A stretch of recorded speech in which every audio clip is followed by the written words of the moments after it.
All right. Advice. Different relationship with woke sister. Oh, difficult relationship with woke sister. All right. Now, it's sister, S-I-S-T-E-R. So, I mean, I feel like that's a relative. If it was S-I-S-T-A, then it would be a different thing, right? All right. Hey, Bill, I'm a recent big fan and lady listener. Look at this, 2 ladies in a row. My boyfriend introduced me to you. We watched Paper Tiger, and I had my political defenses up. He saw me making faces and just told me to wait and hear you out. I opened my mind and really heard what you were saying. It was hilarious. You brought my defenses down and taught me a lot. Now you're my favorite comedian. I listen to every podcast. Look at that. Look at that. I brought you into my world of ignorance. I have a difficult relationship with my sister because although she seems to be doing better, she's 20 years old and has already dealt with so much depression. That sucks. However, it just keeps getting harder to keep a relatively good relationship with her. Yeah, it's exhausting. It's exhausting to have a relative that's depressed.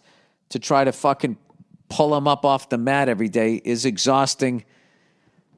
You know, as much as you want to help them out, you know, there are times where you're just like, fuck. Anyway, however, it just keeps getting harder and harder to keep a relatively good relationship with her. I've always tried to help her as much as I can as a sister, but she sulks a lot and really feels sorry for herself. It affects our relationship because she insists on keeping us, parentheses, me and her other sister, at a distance to protect us, in quotes. She doesn't realize how much of a cop-out that is. We all have struggles. Well, it just seems like there's a difference between actually being depressed and just being a mopey asshole. I would think, with my lack of any sort of psychology degree. She thinks hers are worse than anyone's. She's also glued to her phone when we hang out and can't hold a conversation with me despite my many attempts. All right, is she depressed or is she self-involved? That's the question for me at this point.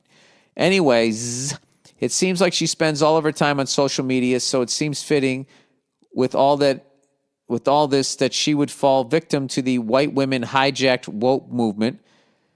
Would also be if she's on social media all the time. That's also, they say, it really is bad if you're a depressed person. Anyway, this is part of the reason I don't feel comfortable around her. I can't be myself. I feel like I have to walk on eggshells. Well, what is she going to do? Cancel you from the fucking Thanksgiving table? You got to go the other way. I would just start acting extra ignorant. Which I think is the solution to all of this. All of these overly sensitive fucking people, you just act like more of an asshole. And it truly is. That is the balance of nature. If you're going to get overly sensitive, I'm going to be overly annoying. If you're going to fucking be a good shit, I'll meet you in the middle. All right. I feel like I have to walk on eggshells around her. She'll jump on me for saying something wrong. On Christmas, I was showing my parents comedians in cars getting coffee.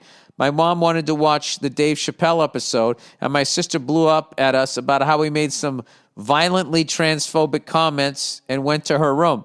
She came out remembering that it was Christmas, and we had to get through dinner. I haven't talked to her since, but she's being fake nice at dinner, and I couldn't stand it. Hey, you know what? Sometimes you got to let people just go through their shit and let her walk out. And then what you do is you watch the comedians in car with Dave Chappelle and you just laugh extra loud. You laugh like fucking De Niro in Cape Fear when he was at the movies.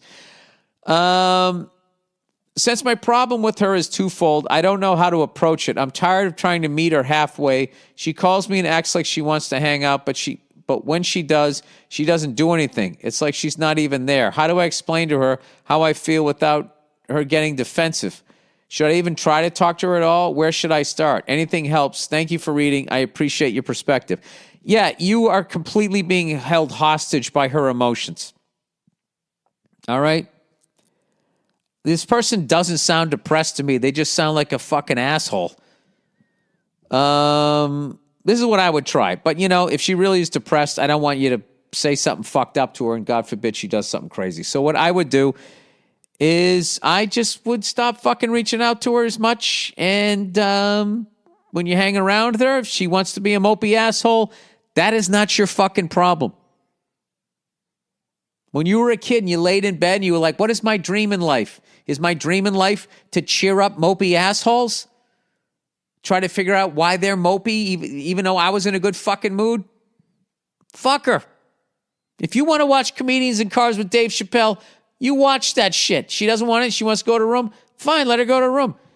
And when she comes out screaming and yelling, be like, look, I want to watch this. I didn't tell you not to go to your room. I didn't try to make you stay here. Yeah, I don't know. She's only 20. Maybe she'll grow out of it. Hopefully you guys will laugh about it someday. But I think it's really not about her at this point. I think you need to sort of reclaim your own happiness. And when you're around people, even if they're relatives and they don't make you happy, then, you need to fucking protect yourself. All right? You should go hang out with somebody fun. Have a good time. Oh, my God. I would break her balls. Be like, little sister, you know what I love about you? You remind me why I love my friends so much. Because they're not you. No, you can't be that mean. That's what I would do. I think you've sort of lost yourself in this. And I think it's, from what you've told me, she's being a little controlling. And if she wants to hang out and she's going to sit and look at her phone, then she's being a douche. I would just look over, you can look at your phone at home. What the fuck did you come over here for, drinking my goddamn booze? But know that I'm a douche. So there is that. And I have no degree in anything. So good luck to you. All right. I got to be honest with you. I read that whole thing and I felt bad for you. I didn't feel bad for her at all. Fucking idiot storming down the goddamn hall. All right. 1966 The Trap. All right. My name's Sid, spelled CYD. I am a woman. 3 in a row.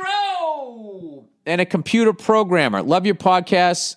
I, too, turn to it to get me through these uncertain times like a junkie. Well, thank you for listening.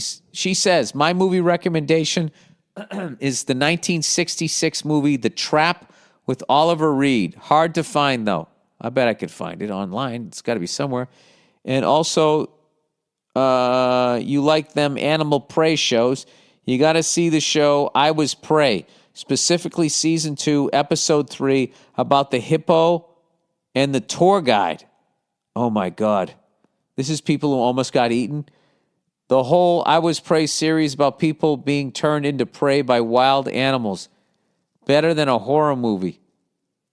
Okay, that's all for now. I can't say it. I was raised not to curse, so I can only vocalize alone to my computer screen.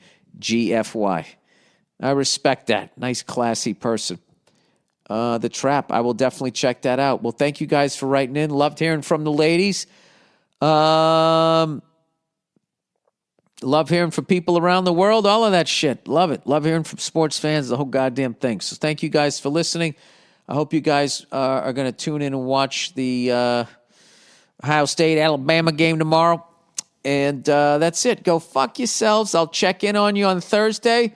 Congratulations to everybody who made the playoffs, and congratulations to, who the fuck would have thought the Buffalo Bills and the Cleveland Browns, even a year and a half, 2 years ago, would both make the playoffs the same year and win the first fucking round. That's so awesome, and I'm really happy for all of the fans. They waited so long. And like I said, the Los Angeles Rams, I don't know what the fuck that was, but that looked like when Bill Belichick had the Patriots performing at the top level. It was amazing. And to see Groff come in, this recently operated on thumb, gutsy fucking performance.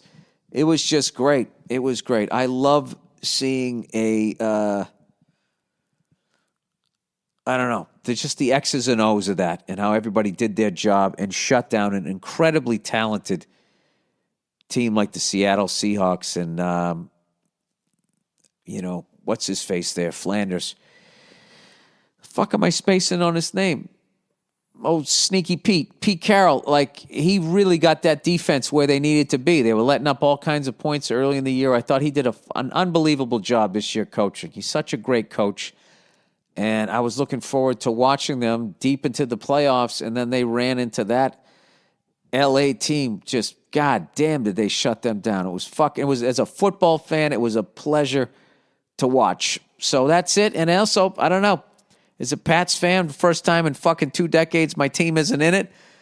Since the Matt Castle year, I guess. So once in 20 years. it was kind of fun to just sort of sit there and root for some good football, and I definitely got it. And the NFL adding a team in all of those games, that was the shit. So good on them. That's it. I'll talk to you guys Thursday.